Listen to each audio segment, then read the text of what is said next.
Jonathan, a question I've been thinking about a lot lately is how should nonprofits and social enterprises choose the right revenue model for the work that they're doing? I wouldn't take an executive director job at a nonprofit that did not have an earned revenue opportunity in front of it. I think it's really, really hard. Raising money is a form of a market test, right? You're not selling a product, but you're still asking someone to fork over money. There's like this triangle that exists in fundraising. Fundraisers, we're selling emotions. Right. We're selling feelings. We're selling legacy. I'm Eric Ressler. I'm Jonathan Hicken. And this is Designing Tomorrow. Jonathan, a question I've been thinking about a lot lately is how should nonprofits and social enterprises choose the right revenue model for the work that they're doing? And I thought it'd be cool to break down all the different options for revenue models, whether you're a nonprofit or a social enterprise and you earn your revenue, or a nonprofit that earns revenue, and think about what are the pros and cons of these different approaches. How do you know which approach is going to be best for your organization? How many different revenue models should you even have? Should you go all in on one or pick a couple and have them work together? And I thought it'd be cool to talk about it. So let's do it. I love this kind of stuff. Let's go. All right. So the first thing that we should do is just kind of cover what are some of the different revenue models. And I actually want to start with earned revenue. Because I want to make sure that for our social enterprise listeners, we're not going too deep on just, donations and gifts, but also because a lot of nonprofits do earn a good percentage of their revenue. And I think that that's a good thing. So one of the things that you see a lot, especially in the social enterprise world, and maybe just one of the more commonly discussed, is the kind of like buy one, give one. So you think about Tom's Shoes or Warby Parker, right? This is a very consumer-friendly model where you donate. Let's say in the case of Warby Parker, you sell glasses, and for every pair of glasses that you sell to a consumer, another pair is donated or given to someone in need who needs a pair of glasses that might not be able to afford them on their own. What do you think about that approach? Yeah, to me, it's meeting the needs of of the consumer group in a couple of different ways, right? It's saying, hey, I'm buying from a company I can trust. I can buy from a company that has the right values that align with mine, and so I feel maybe more compelled to purchase their products. And in that sense, it's like a market distinguisher, right? For Tom's is to be able to offer this service. Yeah. At the same time, they're solving a real world problem too, which is access to good eyewear. Yeah. So let's go to the Tom's Shoes example, because we actually wrote an article about this, and there's been some case studies written about this too. Tom's actually stopped doing the buy one, give one model after a certain amount of time. And before they stopped, they actually got a little bit of flack for that model. And the flack that they got, and of course, easy to be critical, and there's a critic for everything, right? So I applaud Tom's Shoes. I think they're a great brand. I think they've done good stuff, and they've actually expanded beyond shoes now. But the flack that they were getting was about the people that they were giving shoes to. Maybe like shoes weren't the biggest thing that they actually needed, right? They needed access to water, like clean drinking water, healthcare, just basic income in general. And so you see this also a lot when nonprofits are doing charity drives, or when there's natural disasters and people, out of the goodness of their heart and a place of good, and virtuousness, they want to help. So they just start sending things that they have. And it actually can become kind of a big like overhead problem and operational problem for nonprofits. And so I think the downside to this approach is that you have to be really clear that what you actually are making is going to help a community, and not just actually maybe sort of help, but not be the highest thing that they need, the highest profile thing they need, the most important thing that they need. And that leads to another option, which is just donating a percentage of revenue, right? And this is almost like in the same line of thinking as universal basic income, as an experiment, instead of providing particular services and like means testing that and all of that. Instead, you just say, hey, we're going to help you out with money, and we're going to trust that you're going to take that money and use it as wisely as you can, and kind of spend it on the most important high leverage things for you, depending on your needs. Interesting, right? Because in those two examples, on the Tom's example, as a consumer, it makes much more sense to me, this idea that I'm buying one and giving one. That's a really simple concept. Yeah. But once you start getting into donation of profits, then it's kind of like, whoa, where does that money go? Yeah. Who is it going to? What's the problem that's being solved, right? So I could see how it's maybe simpler to donate a percentage of profits, but I wonder if that's actually weakening your position in the market, right? As having that as a distinguishing factor for your business. Yeah. I've been thinking about this a lot, actually, about how important the way that you tell your impact story or articulate your impact model actually affects your ability to be successful and build a sustainable business. And I do think that the more complex your story is, the more difficult it is to raise money against that story, especially for individual gifts or donations or individual purchases in this case. So, of course, there's, pros and cons to all of these. Another model that it almost just doesn't even feel like a model, but it is just a sustainability approach, an environmental impact approach. So brands who are like Patagonia is the classic example of this, but even you think about some t-shirt companies that use 100% organic cotton. These are social enterprises in the sense that they are trying to do no harm or as little harm as possible, or working in an industry in a more socially responsible way. And that is a form of social impact. That is a social enterprise, in my opinion. But it's not really, it's not a model that's like as clear cut. However, you look at a brand like Patagonia who has really authentically owned that model, and they're wildly successful because they build really good products. They understand their audience and their supporters, very deeply. They come through on what they say they're going to do, but they're doing it under this, this umbrella and this point of view of sustainability, social responsibility. And look, they're not perfect, and they communicate about where they're not perfect, and which is something I applaud them for. And they're constantly making innovations to be more socially responsible, environmentally responsible. So that's a model too. Is just essentially doing business without doing harm. What do you think about that approach? Well, I think Patagonia was in this unique position, right, where they could actually feasibly move the market, and I think that's what they did. They by making Earth their one benefactor, I think it forced other outdoor companies and frankly other clothing retailers to meet that challenge, so to speak, right? That Patagonia put on the table. Yeah. And they're big enough and established enough that they could move the market in a way that was meaningful across the industry. Now, I do wonder, right, if smaller social impact businesses have that same ability to move the market and do that level of impact that or have that level of impact that Patagonia did. Yeah. And I wonder what the efficacy is of a smaller organization who's making maybe environmentally friendly decisions, what the end result is. I think about that actually in my own work at Seymour Center as we try to make those responsible choices. Yeah. I do wonder sometimes, like, really what impact are we having when we do that? Yeah, it's a good question because my understanding is that Patagonia started that way, right? Like that was a core value of the founder and the organization from the early days. But to your point, like the scale of that impact, the depth of that impact is only possible because they became really successful. Were they successful because they were sustainable, or are they sustainable because they're successful, right? I think there's because if you just don't grow, then your impact is not going to be very large in this kind of a model. There's one more model that is essentially just like a service-based model. And we actually have a couple clients we've worked with who have invented some kind of a new technology or who are doing energy efficiency work. And they're just a regular business or not even a B Corp, but their mission is moving humanity forward in one way or another. And they've found a way to sell that mission, sell that vision to the consumer, often in these kind of organizations, another business, right? And I think that's a really viable and kind of just like, it's not as sexy as some of these other models, but I think it's probably the most common social impact, social enterprise model out there, especially the kind of model that we're going to need to make big strides in some of these big systemic issues like environment and healthcare and public health and sustainability. And so we need businesses to consider themselves social enterprises and to do that authentically. And that model can work. And then there's, of course, branching out from there, essentially limitless models for how to generate revenue depending on the context of the business that you're setting up. You brought up this idea of like the origin story. Yeah. And were these values or was this model baked in from the get-go? And I have a suspicion that really matters to the efficacy of any of these models.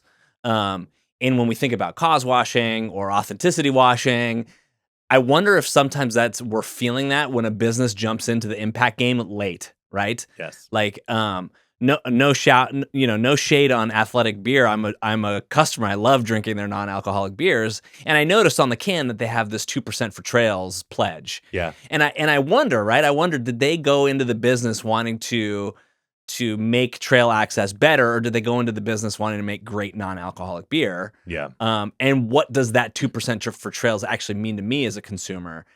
I just wonder about this origin story and how important it is to bake that in early if you're going to build a social enterprise that is effective on the impact and the revenue side. Yeah, that's a really good question. I mean, I can share from my experience, the clients that we've worked with who are social enterprises, especially ones that are, kind of doing like a B2B work. They invented some kind of technology. They're doing professional services work of one kind or another. They have all started with this impact and this mission, like really core to their DNA.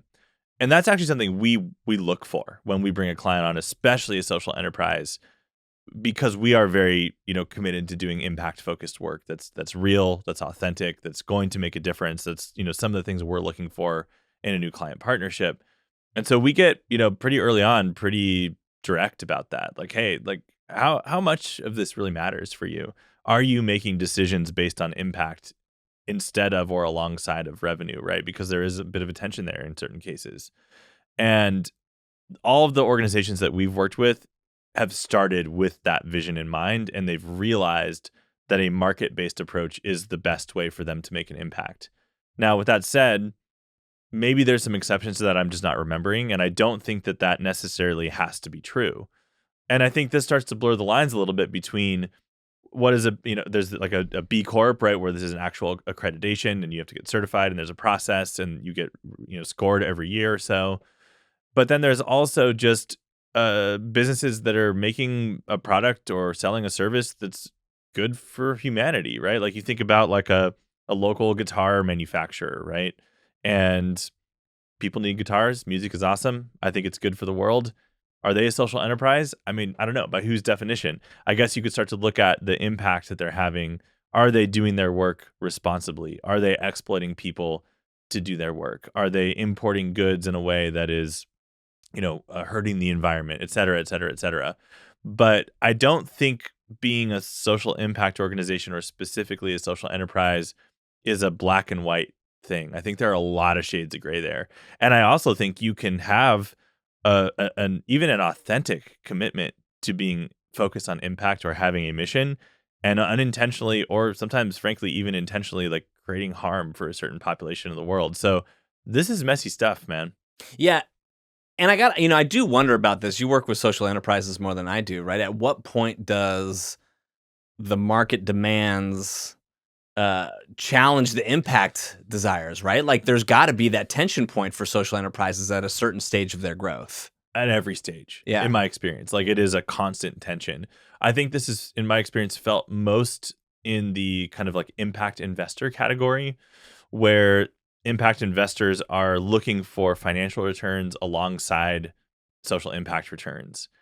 And, a lot of times those two outcomes are completely opposite, right? Because there are ways, and if you look at a lot of successful, especially larger scaled businesses, if you start to just do a little bit of digging, they're riding a lot on exploitation one way or another. They're either exploiting people or they're exploiting the environment or they're exploiting both to be able to be profitable. And when they're really looking and driving towards growth and profit and revenue as the main things that they're working towards and measuring. And look, I'm not here trying to be like anti-capitalist or anything, but you have to also just look at like how does that impact the people that you're working with, the rest of the world, other organizations doing similar work.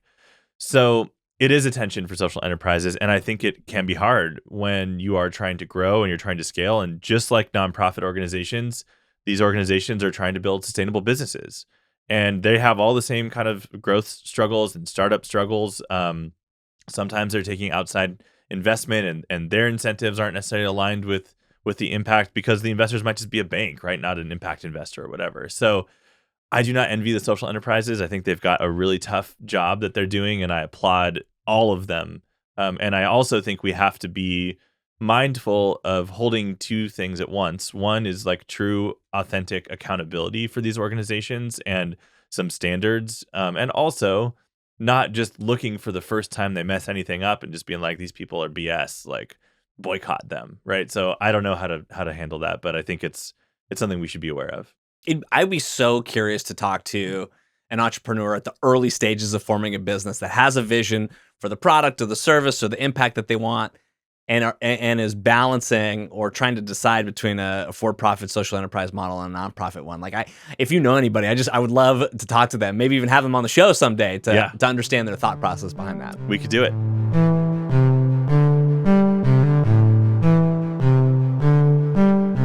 Okay, so let's talk about more nonprofit-focused revenue models.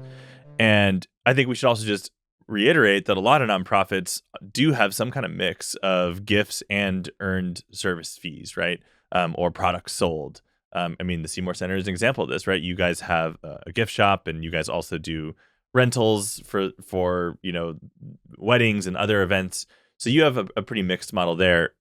Maybe before we dig into some of these different models, how do you think about that in terms of, the different, like the pros and cons to earned revenue versus gifts?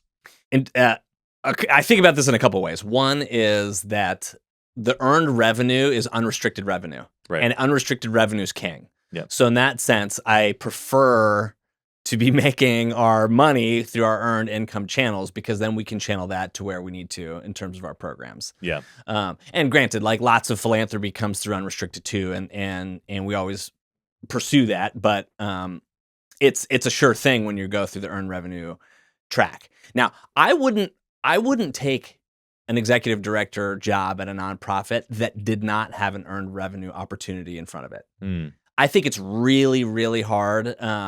Unless you've got just a rock solid level of assurance that you have funders or donors who are with you, like to the end. I would be looking for a business that has that earned revenue opportunity in front of it to have that balance, right? Yeah. Now that's as we're about to learn, there are lots of models that don't rely on earned income at all, and more power to you. Maybe it's a personal choice. I like building businesses where we have value to offer to a customer that wants to pay for it, and also be able to promise impact when they spend their money with us. Yeah, let's hang on that thread just for a bit longer before we get into the different models. I think it's an interesting one. And I think sometimes people even are sometimes judgmental about how nonprofits are relying on donations to power their work, almost like it's easier than having to build something that has market value that people are willing to pay for. I don't know that I necessarily agree with that, but I do think there is something special about the market, the free market, people actually choosing to purchase something, and that value exchange it's a test, right? There's this just like proof of concept, and you really don't know if it's going to work until you actually ask someone to buy, right? You could have a great idea. It could sound awesome on paper. You can have discussions and people will say they're so excited about it. People will even say they will buy it. But until you actually put it in front of someone and say, well, it's time to go, you don't really know if that's going to be true or not. So in certain ways, the kind of market test, even if that's not like a huge element of your fundraising strategy, is an interesting way to just kind of test out ideas and just see if you're doing a good job with your branding, with your marketing, with your messaging. Now, should you be running like a side experiment if that's not your main, approach to revenue? Probably not a good use of your time and energy. But I do think there is something interesting about that. You could argue that raising money is a form of a market test, right? You're not selling a product, but you're still asking someone to fork over money, whether they're an individual donor or a very high net worth donor who's writing a big check, like a major donor, or even a foundation or a government grant. There's always some kind of financial transaction, and people are going to do that mental calculation. Do I think that this, whatever I'm investing, however I'm investing it, is worth it, whatever that means to them? And we can go deep on how people make that decision and kind of the thought process and the emotions behind it, the logic behind it. But there's something about the market-driven approach that I think definitely has value.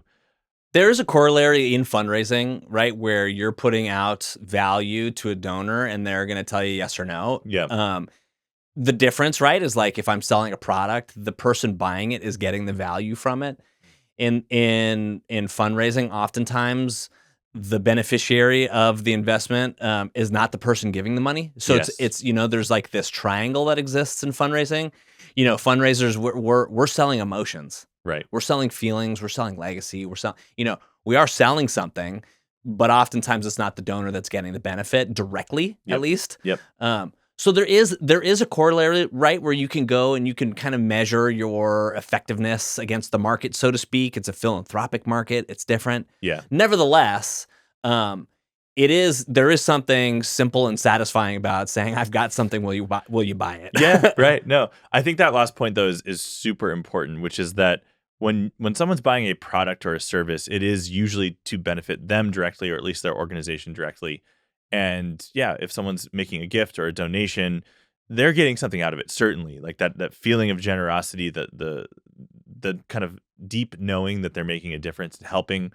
But it is different because they are not the end beneficiary of the impact, right? So that is an important distinction. Okay, when we think about revenue models for nonprofits, I see this as a kind of a spectrum and a scale. And on one side of the spectrum is small donors, many individuals, high scale. And on the other side of the spectrum is large donors, fewer individuals, and small scale but large gifts, right? And there's a whole bunch of kind of plots on that spectrum that we can go over. But does that spectrum like track for you? Do you think about it in that way at all? Yeah. Oh, totally. Right. Okay. I mean, you can even think about for-profit businesses often, right? You think about SaaS businesses. Am I going after, the small business market, lots, high volume, low contract amount, or am I going after enterprises, few contracts, really high dollar amount?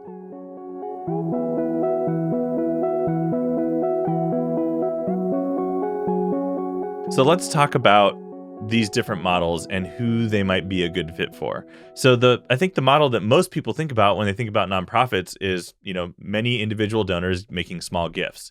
And those gifts could be one-time gifts, or they could be recurring gifts, which is, very timely, and everyone's talking a lot about recurring giving right now. They could be a membership, which is basically just a more formal version of a recurring gift, which of course you're very familiar with. But basically, this is, I think, like often how people think nonprofits are funded and structured, which sometimes is true, but actually often is not. Like most nonprofits are not mostly funded. If you look at the just actual breakdown of their funding and the amount by many, many, many small donors. There's exceptions to that, of course. But this, like, who is this good for in your opinion? And who is this maybe not good for? And should a nonprofit ever just completely write this audience off? What do you think about that? In fact, Seymour Center might be an example of one of these that would benefit from, lots of smaller donors, right? Because tens of thousands of people are experiencing, our offer every year. And that is like a built-in baseline, a built-in community that if we were able to mobilize effectively, we could generate meaningful income to the organization. And we do in some ways. Yeah. And so for me, my gut reaction is like, if your reach is inherently large, Yeah. you are, by the nature of what you're providing, touching a lot of people at the same time. Yep. That you're probably in a better position to go after that high volume, low dollar amount approach. So I agree with that. And I think the other thing I think about a lot is if this is going to be a major part of your fundraising strategy, I think it is important that your impact is simple and clear. I think you can do it if your impact is not simple and clear, but I think it's a lot harder. And we've had to help some people figure out how to take a very complex, murky story and figure out how to frame a narrative around it that makes it feel more simple and clear. But I think the more tangible, the more simple the impact is here, I think the more likely that this model could be successful for you. So yes, I think reach is part of it. But I also think the way that you make an impact is really important too, because if it's hard to tell a story about that, if people who aren't deeply involved in your organization can't just like kind of get it pretty quickly, I think you have an uphill battle to fight here. I think it's a great point because at that high volume of audience members or contributors, right, your story is going to be entering lots of ears and being interpreted in lots of different ways. So you need to make sure that story is clear and concise and consistent across, no matter who's hearing it. Let's talk a little bit about recurring giving and membership. This is very timely. There's been a lot of recent reports coming out about giving overall being down, individual giving being down, but recurring giving actually going up, and because of that, generating more lifetime value and revenue for nonprofits. I know that you have a membership model at the Seymour Center. You've mentioned before that you guys are really good at signing up new members, but retention is a struggle for you. Tell me a little bit about how you think about recurring giving and memberships, and maybe what could be helpful for listeners who are looking at spinning up recurring giving or a membership model for their organization. Ooh, this is juicy. Yeah, let's get into this. So, uh, look, the way that we think about our membership is, first of all, a community to activate in some way, right? So we are asking for people to put some skin in the game, to join this community, to fuel the impact together. And we are reaching out and trying to activate that community for all sorts of things, Yeah. not just attending events and participating in programs, but even notifying people about opportunities to take action in the community and mobilize this lots of people in our community who care about the ocean and care about climate conservation. We have this community to activate. Yeah. So I think that's the most important component of it. Like, we think of it as a community. Yep. I also, and when it comes to fundraising, I think about it very much as like a pipeline for major giving. So everybody that becomes a member at the Seymour Center, we are taking a look at and deciding if we want to approach that person or that family to get involved more deeply. And we have some data that is available to us to make those decisions, but we think of it as a pipeline, knowing that, let's say, out of 100 members, there might be 10 members that look like possible major donors. And of those 10, there might be one that actually does become a major donor. Right. But it starts with bringing in a lot of people at that low giving level. It's a low barrier to entry. It gets people started, gets their feet wet, gives us an opportunity to get them, know them, and invite them deeper into the organization. So I really do, and we're very disciplined about this. We are looking at that membership pipeline weekly to identify who might become bigger donors later down the line. So pragmatically, what I've seen other people do here is look at a combination of data points. Family wealth being one of them, just straight up, right? And you tell me if that's not right for you all, but I think it probably is. And then also connection to the cause, right? Like, how engaged are they? How involved are they? How much overlap is there between your values, their values, the impact that you're creating, how much they care about that impact? How do you kind of hold both those things true at the same time? Well, we use all of the data at our fingertips, right? So whether that's, did this person attend some event and what was that event about? Yeah. Or what campaign did they give to? And maybe that's going to tell us a little bit of information about what they care about. But ultimately, the real meaningful qualification happens as part of a relationship, right? Right. As part of a real conversation. So we also have a system for vetting those initial touch points. Yeah. So this is a good argument for some kind of donor engagement platform or CRM and like having that data. But my sense is that like you don't need a super crazy complex system to be able to do this well, right? Because it is, like you said, really about community, really about relationships, really about listening to your community and your supporters. But I like this tie-in between small donors being kind of first step, right? A pipeline to potential major donors. So let's talk a little bit about major donors. Whether they came from a small donor pipeline or a membership program or recurring giving. I know you have been a major donor fundraiser and still are. How do you think about the difference between small donors and major donors, whether or not you're making that transition or starting right at the major donor level? What's the difference in terms of like who might this be good for and who might it not be good for? I think that organizations that are solving big problems in general are better suited to go after major giving.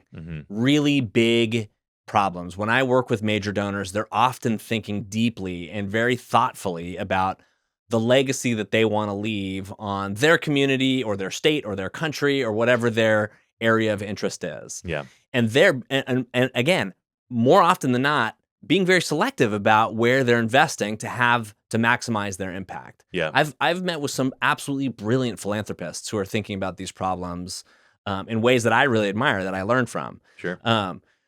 So when you're approaching a major donor, you need to be confident, and you need to be sure that the organization and the impact that you're having is helping deliver on the vision that the philanthropist has, which is often pretty big, right? It's kind of Yeah. like family legacy stuff in a lot of ways. Yeah. So you also this is a more reason to nail that story, to nail the niche, to nail the messaging, to understand exactly what makes your donors tick, so you can go into those conversations ready to talk big dollars. My sense from working with clients who have major donors and having some exposure to that is that a lot of times the reasons that people give, even large amounts of money, usually comes down to some kind of personal connection to the cause, right? Either they really care about the work that you're doing, they have some kind of personal connection in that way, or it's about the community, it's about their legacy, to your point. So my sense is that major donors, there's a box that needs to be checked before anything else matters, which is that they really care about the work that you're doing, and they cared about that work probably even before they even met you at some level, right? And then from there, there's probably, and it probably is very case dependent on the donor, right? And what makes them tick. But for major donors, especially individual donors who might not be like professional philanthropists, right? But they have wealth, and they're philanthropists in the sense that they want to give back to their community or give to a cause that they care about, but they maybe don't even have a family office, or they don't certainly don't have a foundation, right? Like, does data matter to them? Like, do they need like proof of impact and metrics and numbers, or is it really more about they're kind of doing a more intuitive assessment of whether or not your organization is going to come through, or fit alignment between values? Like, what makes them tick in your experience? I don't think I could paint a picture with broad strokes on this. I think Yeah. every donor has such a different story and stuff, such a different reason for being involved. There was this one donor, I love this story, who was engaged, and when we found out why they wanted to give, it was because they just didn't want their sister to get the money when they died, Yeah. and they trusted someone on the board, and it was like, I don't want my sister to get the money, right? So there are so many reasons why someone's gonna dig deep to support an organization. So I think it'd actually be a disservice to try to coach people in any one way or the other. Yeah. What I will coach is to have that conversation, and to think of yourself as like almost like a matchmaker. Yeah. You're like, I'm not here even really to talk about Seymour Center. Yeah. I'm here to talk about STEM education and climate solutions. Like, Yep. do you care about that stuff? Right. I want to hook you up with the organizations that are going to help you have the impact you have. Yep. I kind of think it's going to be Seymour Center, but even if it's not, that's okay. I just want you to fuel this cause because you have the resources to do so.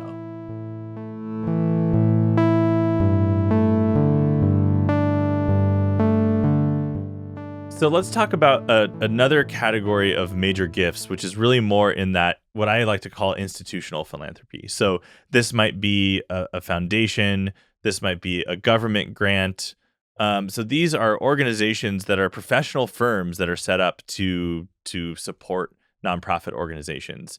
A family office, in my opinion, I've seen all flavors of them. They could be more institutional, or they could be essentially more like just an estate for a wealthy family as a philanthropist family, and they could act extremely, with extreme rigor and process, or they could be just a little bit more fast and loose with how they donate. And I'm not here to judge either approach. But when we're talking about more institutional philanthropy, my sense is that institutional philanthropy is really best fit for organizations that have some kind of established need, right? There's like a model that's proven, and it's really just the funding is there to fund that project, right? So it's like public health is a good example of this. Community-based organizations, I think a lot to do with like education and some of these like public good initiatives that basically a lot of society has agreed like this is an important issue. This is foundational work. But I also think like investment in infrastructure and some of these problems that not any one organization are going to solve, right? Where it's going to take a network of organizations across the entire spectrum, or across like a pipeline, or some kind of like multi-step thing. So you think about like public infrastructure projects and Sometimes these might even be like government employees doing this work or government contractors. So I think my sense is that government grants, broadly speaking here, are best for organizations that fit nicely into that category. Does that ring true for you? Yeah, it does. When I had a short stint in homelessness and housing advocacy, right? The major funding was coming from state and federal grants, some private foundations. Again, this was a long established problem with some established solutions, and it was just kind of like we just got to do the work and we got to do it every day. Yeah. When I think about grants, particularly from institutions, I'm often thinking about it in terms of like piloting something new, trying to launch something new, and getting that influx of cash that allows us to prove the concept. For us, that has been now we've had varying levels of success Yeah. on actually bringing those in. But I know that I had a grant consultant who I was working with who was coaching me to do that. Was like, Mhm. hey, let's get this institution excited about launching something new with you, Yeah. and pilot it out together.